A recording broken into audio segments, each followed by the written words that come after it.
This nervous farmer was interrogated on Shark Tank, but his integrity humbled the whole panel.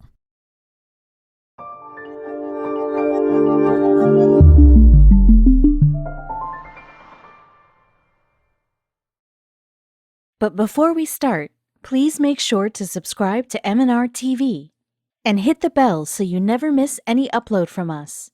Also, leave a like right now. If you're an aspiring entrepreneur, you may need any help you can get to make it big.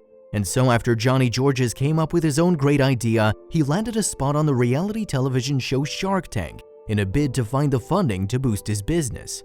Once the humble farmer appeared in front of the panel of potential investors, though, he faced some tough probing questions. Would he keep his cool under such scrutiny? A resident of Arcadia in Florida, Georges lived with his mother and brother as a youngster in Winter Haven, Florida. And the future entrepreneur had a keen work ethic even back then, as he found a position at a local gas station while still in elementary school. A few years later, though, he chose to team up with a close member of his own family. Yes, Georges joined his dad Rick in the agricultural sector, with the pair working together for more than 2 decades. However, as Georges later explained, Rick wasn't merely a farmer. "My father was an irrigation engineer and designing engineer," he told the Future of Agriculture podcast in September 2018. Rick actually worked for hundreds and hundreds of farmers, Georges continued. He'd take somebody with capital and land who wanted to build a farm, and he'd do a turnkey operation from start to finish. Especially in the citrus industry, he was a pioneer. He started out with the great guys in this industry in Florida. In fact, in 1970, Rick conceived of his own innovation, the micro sprinkler. The invention made a tremendous impact upon the irrigation and citrus industries too, as it allowed farmers to use less water when tending to their trees.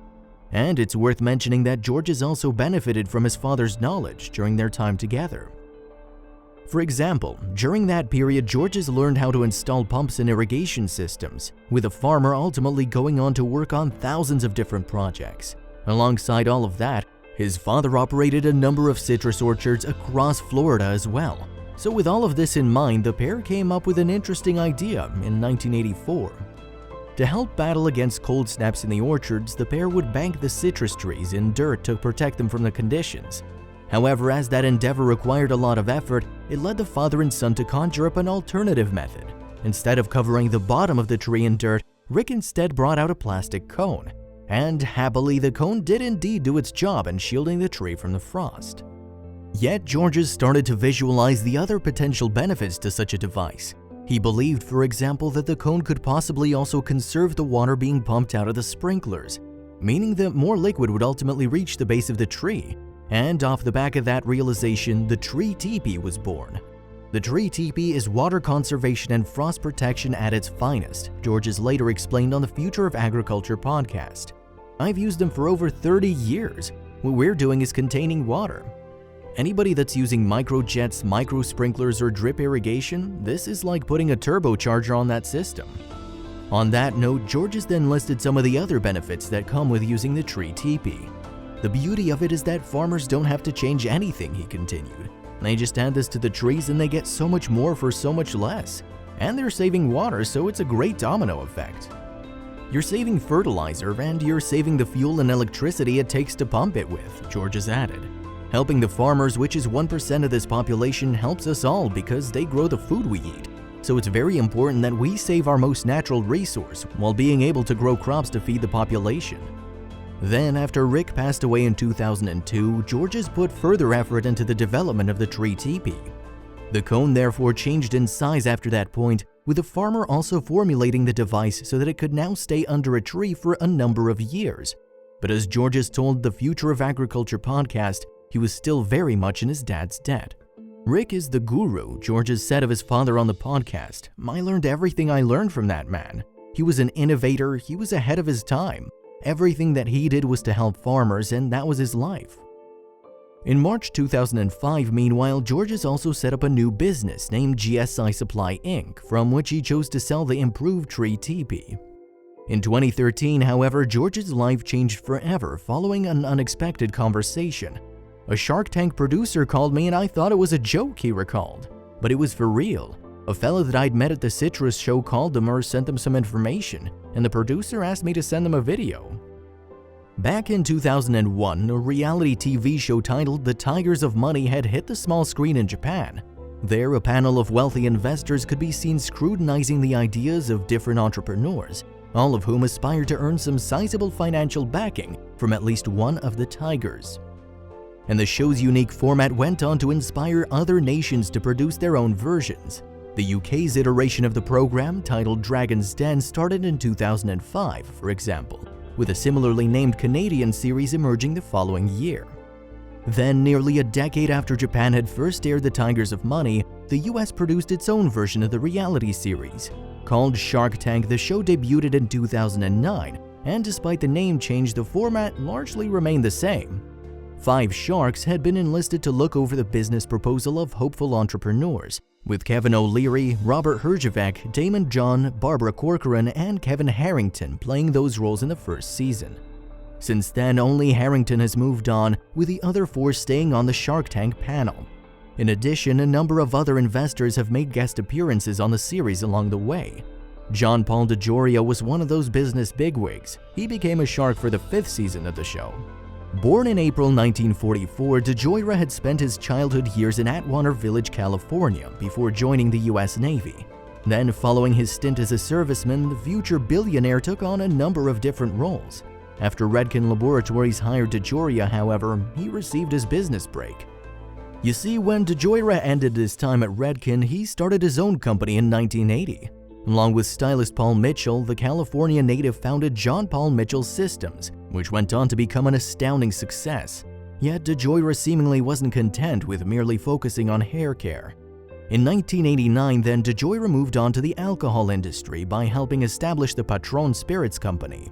In the years since, moreover, the businessman has acquired ties to a number of other major sectors, ranging from multimedia technology to energy. And as a result of all these dealings, DeJoria is now worth over $3 billion.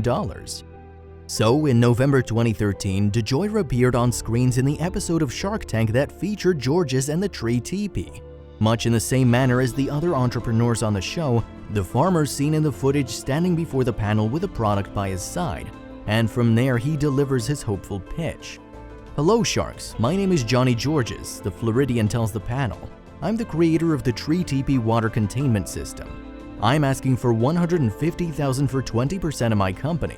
The farmer then begins to talk about the benefits of using his product, citing some intriguing statistics. "Instead of using 25,000 gallons of water per tree per year, we're now only using 800 gallons per tree per year and doing a better job," Georges continues. "With a 30% increase in the growth of new trees, we're letting the farmer get a return on his money a whole lot faster." After initially speaking with confidence, however, he then starts to show signs of nervousness. Indeed, Georges then appears to forget what he was going to say next, and the camera duly cuts to shots of the intimidating panel. Thankfully for the entrepreneur, though, he quickly picks things up again. "When good people come together for a noble cause, great things happen," he says, "and water conservation is what tree teepee is all about." After explaining how the tree teepee actually works, Georges then begins to take questions from the panel. One of those queries is about the price of the product and how much money is required to produce each sample. "It costs $295 to make," he responds. "I have made 127,500 teepees, and I'm selling them for $450 each. Out of each $450 sale, I make $1, Georges adds. He then recalls the day that he and Rick came up with the idea before facing down some more questions. And while pricing proves a sticking point among certain members of the panel, Georges had a suitable riposte. "The price is low because I'm working with farmers," Georges says. "They're not buying one, they're buying 20,000, 10,000. And when asked why he doesn't charge $7 for the tree teepee, he replies, "I've never done that. I always try to be right. I make $1 off each one. I sold 7,000 yesterday and earned $7,000. At this point, however, O'Leary reveals that he has doubts about a potential partnership with Georges. "I can't get involved with you because there's not enough margin as a distributor," the Canadian business mogul says. "I need to be able to sell it for $12 at least so that I can make some profit and you can make some profit." O'Leary then continues to lay out his concerns before abruptly saying, "I'm out." Yet all is not lost for Georges, as just a few moments on from that setback, DeJoria speaks up. And unlike his fellow shark, the billionaire has some incredibly good news for the entrepreneur. Farmers are the cornerstone of America, DeJoria says. There may be a lot of farmers out there that can't afford $12 per trade, but maybe they could afford $6 or $7. I'm gonna give you everything you're asking for, $150,000 for 20%. What you're doing is right.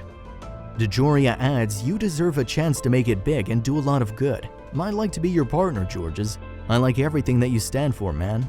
The pair then share a warm handshake and a hug, and O'Leary mentions Rick. Tell your dad he's a great man, he says to Georges. After telling the panel that Rick passed away, however, Georges breaks down into tears.